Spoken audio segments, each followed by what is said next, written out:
Lolu sasazo ngqo lwendaba ngokusithetha istudio 9 Auckland Park eGauteng nazo eziphambili. We feel much relieved now. Now since we see that the tuck shop is still closed.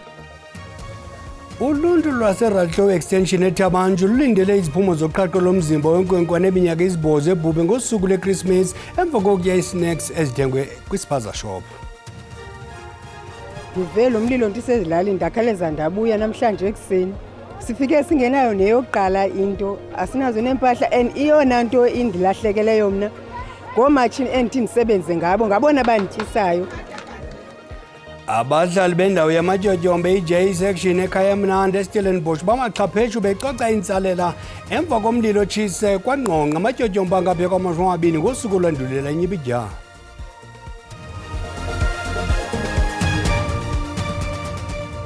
Tshoni lingenandaba sondelani mawethu ayityeba ngiteketeke imbizi yale ntlwa yiyelali xa inje molweni ekhaya.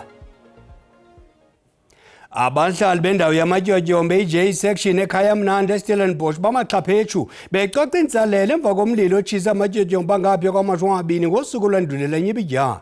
Abantu abangama-90 bafudusiwe kwiindawo zabo zokuhlala kwethutyana. Imililo yamatyotyombe ichaphazele ngaphaya kwewaka labantu kususela ngomhla wama-23 kuDisemba kwiingingqi ezahlukeneyo eKapa. Le mililo isube imiphefumlo emibini. Umbono Mxesibe uchaphazeleke ngokumandla imililo yakutshanje kwiingingqi zaseKapa eziquka iMasiphumelele, iStrand, Vryheid, kwaLanga naseDanuni.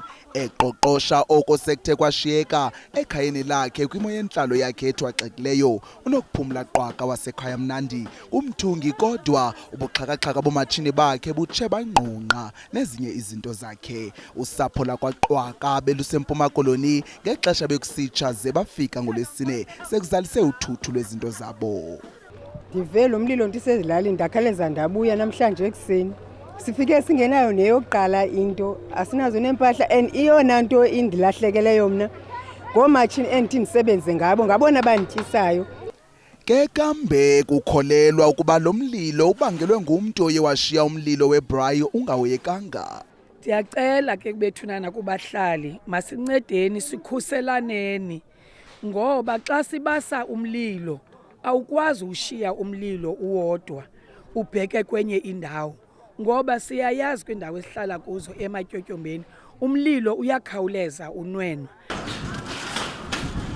Lo gama abahlali bakwindawo yamatyotyombe yaseNomzamo eStrand bayakha kwakhona oku emva kokufumana izixhobo zeenkonzo zikaxakeka xa bekuqala leveki. Kananjalo zizindlu ezingaphaya kwama-60 eziye zangqongqa ngamadangatye omlilo ngomhla wandulela weChristmas ze kwehlukana umphefumlo omnye nenyama.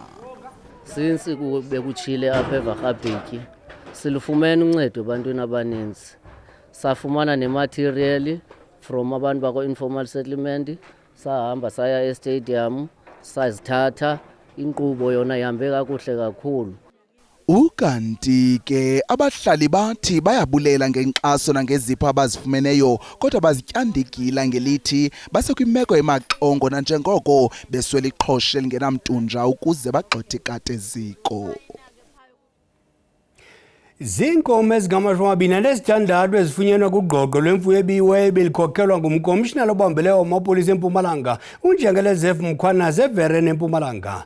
Le phahlaphahla ijoliswe ekuthibazeni kwebiwa kwemfuyo okucatseleyo nokushiya amafama ezizigculelo. uNjengele Mkhwanazi ukhuthaza amafama ukuba nawo adlale indima yawo ngokungaqeshi abaphambukeli abangekho mthethweni kweli nabahlawulwa imivuzo emincinane. Amapolisa athi iyantlukwano phakathi kwabaqeshi nabasebenzi abangenampepha mvume ikhokhelela ekubeni abasebenzi baziphindezele ngokweba imfuyo. Okubangelwa inkolelo yokuba akuzukubalula kubafumana kuba azikho iinkcukacha zabo kwisebe zekhaya. Amafama ayakhuthazwa ukuba adlale eyawo indima ngokuyiphawula imfuyo yawo. Aza kuhlawuliswa amafama anenkomo ezingenazimpawu njengemitshiso. We need to work with the farmers, the owners. They must work with us. They must be able to tell us where we can go so that we can be able to deal with issues. Kuyasithokozisa sibalimi, kuyasijabulisa ngoba siyakhona ukubona ukuthi isipolisa at least kukhona abakubonako nathi isililo sethu sizwakele la sizwakala khona, and then sibonga nokuthi kune operation ekhona kumanje. Kuthunyelwe umyalezo ongqongqo kumasela wokuba ukufunyanwa kwezinkomo zi-26 iselinyathelo lokuqala ukulwa ubusela bemfuyo. Abahlali belokishi Mandela Vile Kariere eMpuma Koloni bathi baphila kakubi lilindle liphuphumela kwizitalato zabo nakumakhaya abo. Bathi le ngxaki kudala ikhona isiqhuma seminyaka engaphezulu kweshumi. Abahlali boyikisela impilo nokhuseleko lwabo ingakumbi abantwana. Ivumbi elinukayo nongacoceki kwenza abahlali bazive belwahle kwesinomhlwa befuna uncedo. Ngelixa uninzi lwabantu lubhiyozela unyaka omtsha, aba bahlali bajongene nengxaki ekuyiminyaka eli-15 bejongene nayo, imibhobho yelindle ephuphumayo de igubungele izitalato namakhaya, nto leyo eyenza inkxalabo ngempilo yoluntu. The smelling here, flies. I must every time make my door, close my door. When I eat, I must close my, and it's hot. It's hot, and then this time it's so hot, all the smelling come out. I can't stand it. I can't stand it. It is a problem for me because I've got a two-year-old daughter and a 5-year-old son. So it's not healthy to stay in this kind of environment. Abahlali bathi le meko ayibahlalisi kakubi kuphela, koko ibeka ubomi ebungciphekweni. Abanye sebefuna ukufudukela kwezinye indawo ngenxa yalamanzi ayingozi. Sisi asilali ngalamanzi, asikwazi usebenzisa iroom. Ndinomdlezane apha, umdlezane uphumile apha. Umntana uyakrwela uyathini lamaqhakulana ngalenxa yalamanzi. Edingwa ngumasipala la kudingeka imibhobho sisemikhulu.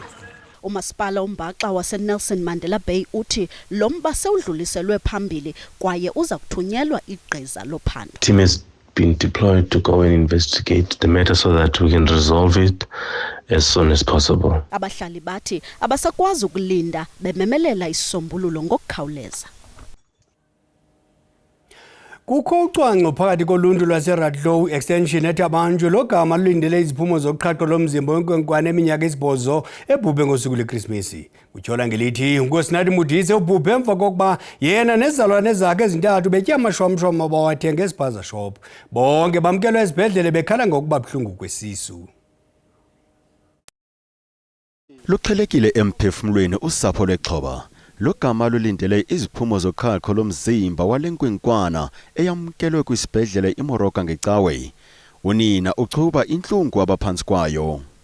She says she wishes that he could be laid to rest sooner because this has already affected the younger ones who were very close to him. She hopes that this happens as soon as possible because the others have to go back to school next week. Isavaliwe levenkile ingaphambi kwekhaya lalenkwenkwana logama kulindwe iziphumo. We feel much relieved now. Now since we see that the tuck shop is still closed, that gives us a relief and a confidence from the government because the Premier with entourage when they were here on Monday, they gave us an assurance that they will do something about this whole matter. And also we must remain calm and allow the law to take its course. And then until such a time when the results of the postmortems are out, then that's when this matter will be revisited. And then they promised us as well that they will come personally to come and deliver the results to the community. Environmental health in the city is busy with the investigation. The report will come out soon. And you would know that SAPS is busy with investigations. The postmortem itself is under scrutiny. So those are the things that we are currently doing. But the Premier, the Executive Mayor, visited the Mudise family and go there to express their condolences, and really the city, especially people around the family, are devastated, and we really want to express our condolences. Imetro iti iyakhuba nephulo lokuvala iziphaza ezingathobeli umthetho.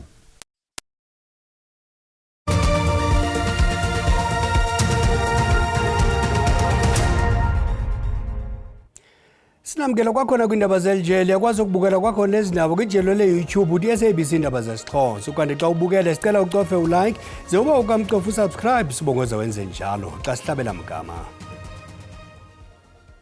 Inkonzo yesipolisa kweli ichitha imali ebalelwa kwizigidi ezine zerandi ngonyaka kwimivuzo yamagosa esipolisa kumashumi anqunyanyisiweyo. Uku kuvele kwimpendulo ebhalwe eParlamente. La magosa anqunyanyisiweyo ajongene namatyala aquka urhwaphilizo, ukuxhwila, ukuxhaphaza ngokwezesondlo nokubulala. Umsebenzi wamapolisa uquka phakathi kweminye ukugcina ucwangco, ukuphanda nokuqhubisana nolwaphulo mthetho. Kodwa wambi athe gabhu kubugwenxa. Umphathiswa wamapolisa uSenzo Mchunu uthi amanye wamagosa akwizikhundla eziphezulu ajamelene namatyala anobuzaza afana nobusela bemoto, ukuxhaphaza ngokwezesondo, ukugebenga, okunyanzelisa imali yokukhusela nempatho gadalala. Phakathi kwanqunyanyisiweyo zinjengele ezimbini, i-colonels, okapteni abathathu nosajini abalishumi elinesixhenxe. This conduct, as mentioned, bode not well with our communities and also contribute to the decrease in trust in the South African police services. Currently, the trust in the police is at a low of 27% nationally and 22% in the Western Cape. What makes these suspensions all the more concerning is that officers with the rank of Lieutenant General are amongst those who are being suspended for these allegations. The delay in finalizing the disciplinary hearings of these members involved is totally unacceptable. It's really problematic that there are senior SAFS members that are on suspension that are still being paid. But I mean, this is a phenomenon in South Africa, well, you know, in the country that seems to continue, in that a lot of senior government officials are on suspension and yet continue to be paid. And I think we need to have a broader conversation in the country about why this continues and why this is even allowed and why it's legislated for. You know, for me, I would assume that if you were suspended on criminal charges or suspended because of an investigation in criminality, that you would not receive any pay. Dulo eParlamente, amanye amapolisa anqunyanyiswe ixesha elingaphaya kweminyaka emibini ehola. Inginginye yabazili ihlangene kwiholo iDon Matera eEldorado Park kumazantsi eGauteng kwinkonzo yesikhumbuzo kaChesney Kepler oneminyaka engama-22 obeyiwadeni yokuthintela ulwaphulomthetho ebulewe ligosa lamapolisa elineminyaka engama-42 ebelithandana naye nokutyholwa ukuba limdubule amatyeli ngamatyeli kwiveki ephelileyo ngoLwesine. Umtyholo usesibhedlele phantsi kweliso lamapolisa emva kokuzama ukuzibulala ngethuba ibanjwa.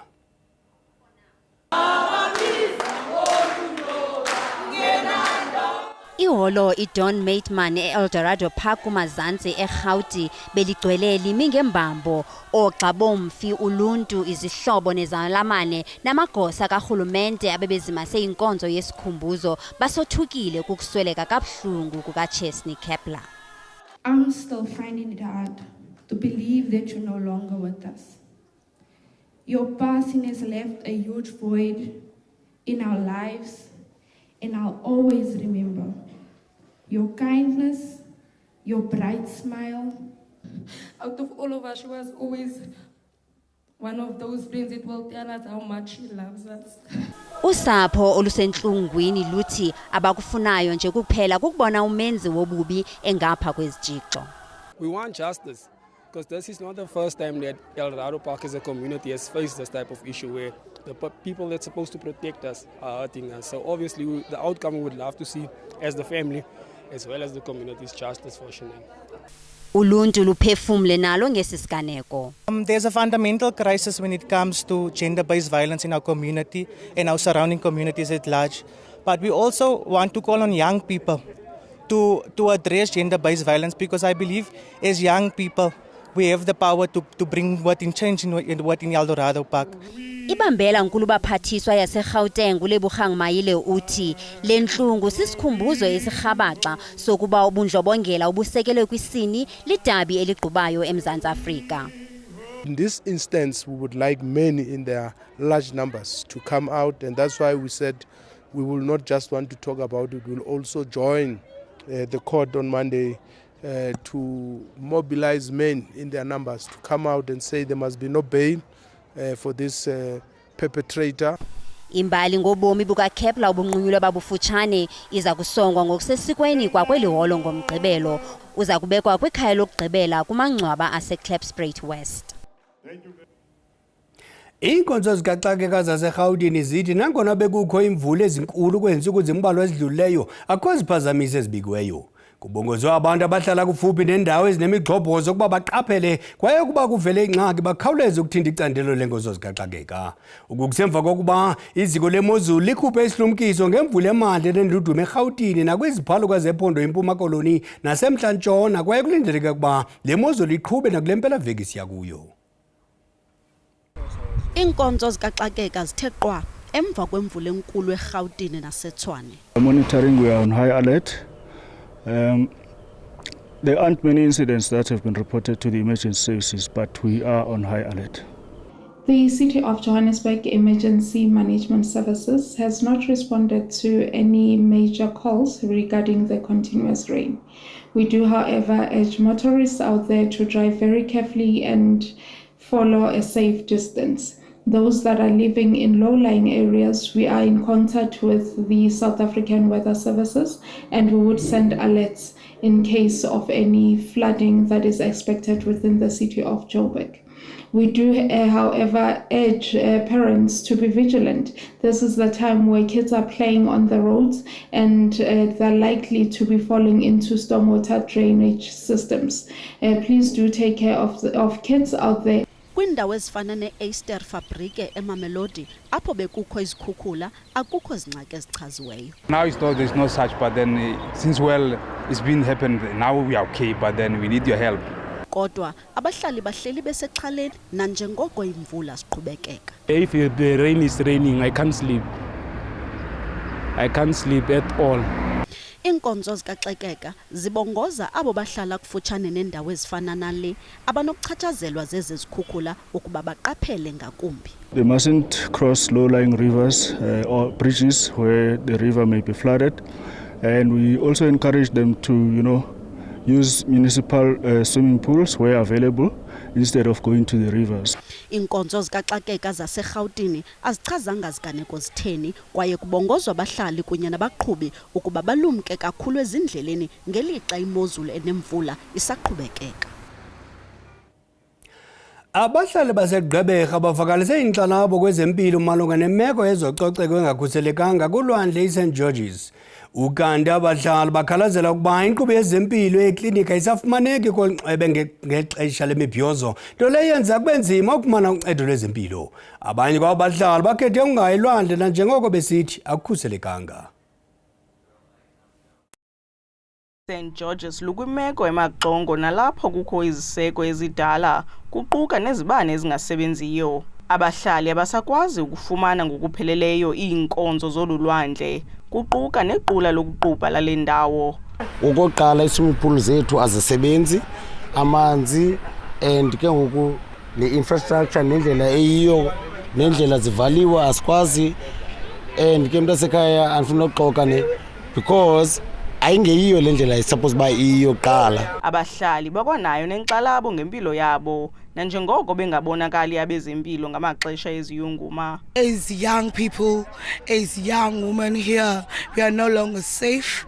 We used to have tags when you're in the other of age of, I think, 10 years of 13 years. I think you have to have a tag as a young girl to be safe around here.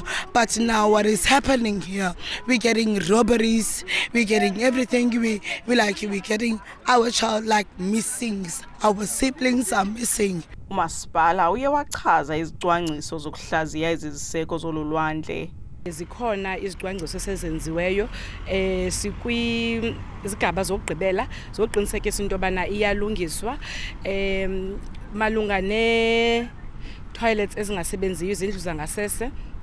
Zona siye sathi sawuyibona saqinisekisa into yobana sinazo ii-toilets ezikhoyo ezingaphezu kwama-20 ezi-temporarily whilst kusalungiswa. Lo masipala uthi uza kuqinisekisa ukuba bayayiqalisa inkqubo yohlaziyo kunyaka-mali ozayo. Kwiindaba ze-SABC ndikunandipha Platyi eGqeberha. Umbango omthe ucima umlilo ezangomzo zingesizulu makujethi bomnyama kuvele kukhanya kube Khosi Sibele.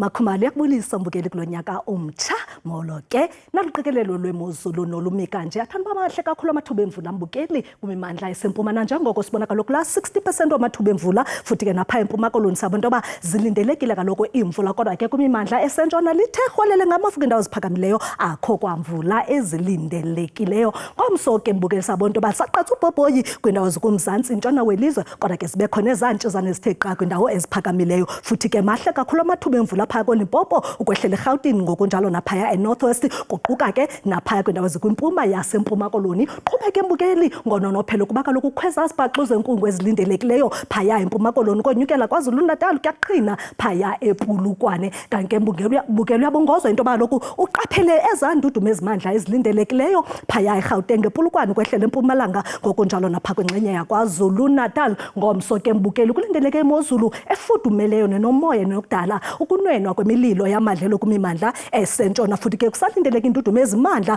pha kwindawo ezifana naseGauteng konyukela eLimpopo wona amaqondo okutshisa sibonisa into abanako kufudumele eKapa Lodumo ngo-18 ngelixa 15 eCalvinia antingileke phezulu amaqondo ngo-25 eUppington kuba ke wena uphaya eKimberley lindela 20 18 eNxubekomani naseMthatha sebe ngu-21 eSajonisi ngelixa 24 eThekwini ngokunjalo naseRichards Bay eGauteng ngulo 16 ngelixa eMusina kutshisa ngo-25 ngomso ke mbukeli lihle izulu lifudumele nje ngo-27 pha koKhayelitsha Delft ngo-27 ke 37 eCalvinia awufuni uba se-Uppington bukeli nalapho amaqondo ebetha ku-40 alitshisi likhupha inhlanzi emanzini ngo-42 eNxuba kanti ke pha eMthatha ngu-35 ngelixa eKoma nakhona kutshisa phaya koVetlisi nakoSata koWestbourne ngo-39 maniphela emehlweni nisale entliziyweni kamnandi mayithi.